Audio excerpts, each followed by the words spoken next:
wabarakatuh. Bagaimana keadaannya? Sehat semua ya? Oke ya, sebelum pembelajaran kali ini, baiknya kita berdoa dulu. Silakan berdoa dimulai.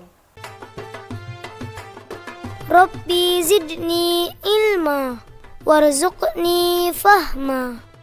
Ya Allah, tambahkanlah aku ilmu dan berikanlah aku rizki akan kepahaman. Kali ini kakak mau menyampaikan materi tentang bangun datar. Apa sih bangun datar itu? Ayo, ada yang bisa jawab nggak? Oke, bangun datar itu adalah bangun yang memiliki panjang, lebar, ataupun tinggi dan bisa dihitung luasnya. Contoh bangun datar itu apa? Bangun datar itu ada segitiga, ada persegi panjang, ada lingkaran, dan banyak lagi. Tapi uniknya, kali ini kakak mau menyampaikan materi bangun datar. Nggak cuma materi bangun datar gini, bangun datar gitu, tapi kita menggunakan perantara etnomatematika. Nah, sekarang kakak tanya, ada yang tahu nggak etnomatematika itu apa? Belum tahu ya?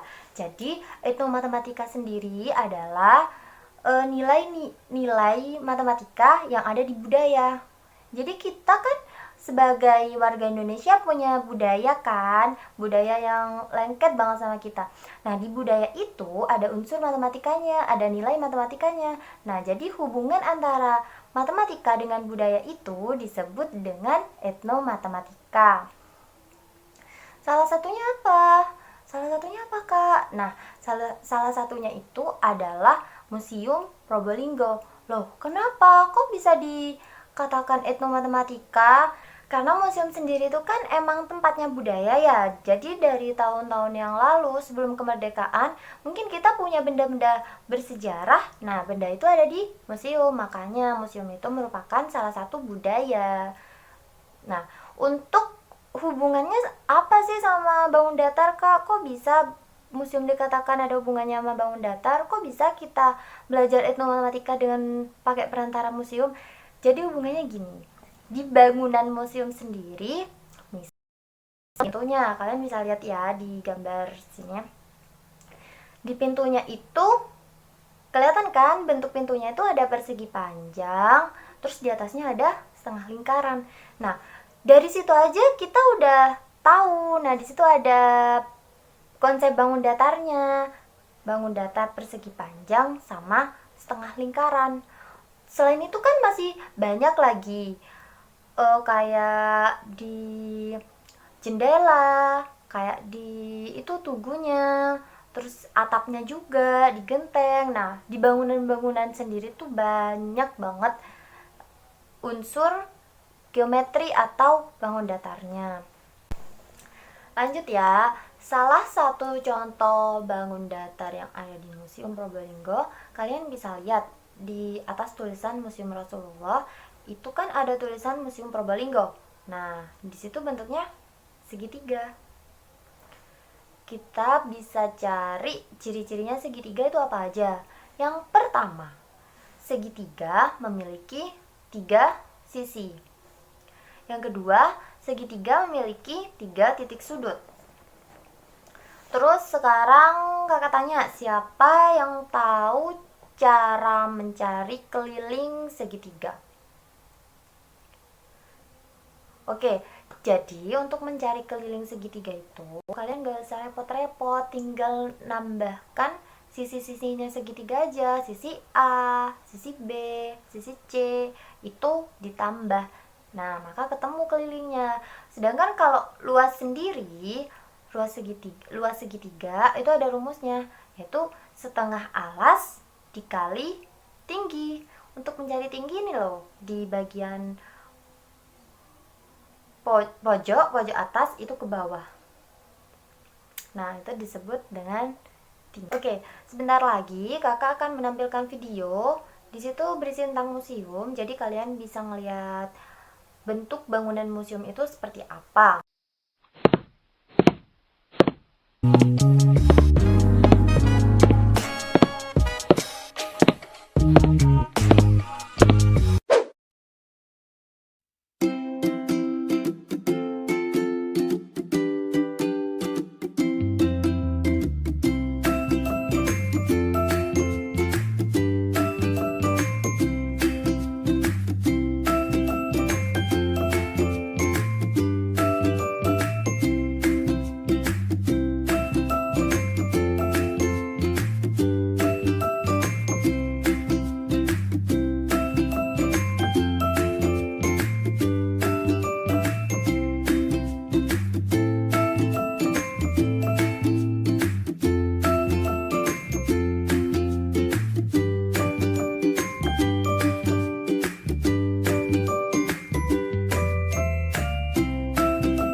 nanti satu kelas dibagi 6 kelompok ya, yang satu kelompoknya terdiri dari 4 atau 5 siswa. Paham ya adik-adik? Tugasnya itu kalian membuat clipping. Di situ kalian mendeskripsikan dan menganalisis bangun datar apa aja sih yang ada di museum tadi gitu. Paham nggak sama tugasnya? Jadi gini, kalian tuh misal di pintu tadi itu kalian menemukan unsur konsep bangun datar apa. Nah, di situ di clippingnya kalian jelaskan bangun datarnya itu bagaimana sifat-sifatnya, terus untuk mengetahui luas sama kelilingnya itu bagaimana juga. Nah, terus misal nih ada yang tanya ke kakak, Kak, tadi aku nggak cuma lihat ada bangun datar, tapi juga ada bangun ruang. Gimana Kak kalau aku mau masukin ke clipping?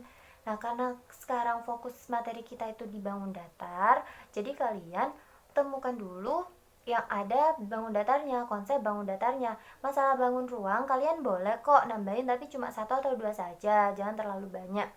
Karena kita emang masih mau belajar bangun datar, jadi fokusnya ke bangun datar dulu. Untuk siswa yang benar-benar aktif, kelompoknya juga saling toleransi ya, nggak cuma satu kelompok aja, nggak cuma satu orang aja yang ngerjakan, tapi semuanya juga. Nah, nanti dapat poin plus dari kakak.